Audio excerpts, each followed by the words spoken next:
নমস্কার বন্ধুরা, আপনারা সবাই কেমন আছেন? আশা করি সবাই খুব ভালো আছেন। আমরাও খুব ভালো আছি।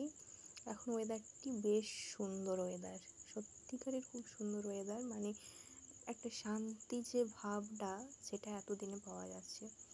যাই হোক, আজকে একটি সুন্দর রেসিপি নিয়ে চলে এসেছি। রেসিপিটির নাম হচ্ছে ডালিয়ার খিচুড়ি। আপনাদের সাথে গল্প করতে করতে অনেকটি রান্না এগিয়ে গেছে। তো চলুন ফার্স্ট থেকে বলি কী কী দিয়ে শুরু করা হলো রান্নাটি। ফার্স্টে দেখলেন প্রেশার কুকারে, আপনারা কড়াইতেও করতে পারেন। আমাদের যেহেতু সময় কম ছিল, আমরা সেই জন্য প্রেশার কুকারে দেখাচ্ছি।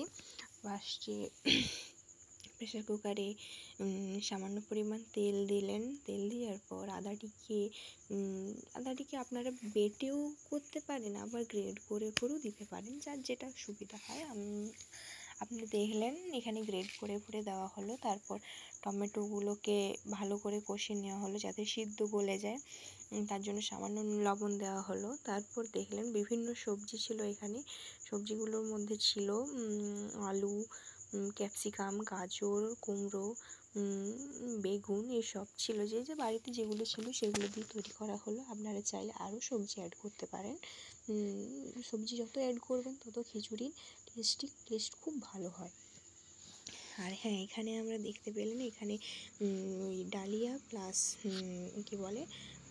কলাইয়ের মধ্যে ছিল আপনার কলাইয়ের মধ্যে ছিল মুগ কলাই। ওটাকে ভালো করে ধুয়ে রাখা হলো। ধুয়ে রাখার পর এবারে প্রেশার কুকারে দিয়ে দেওয়া হলো।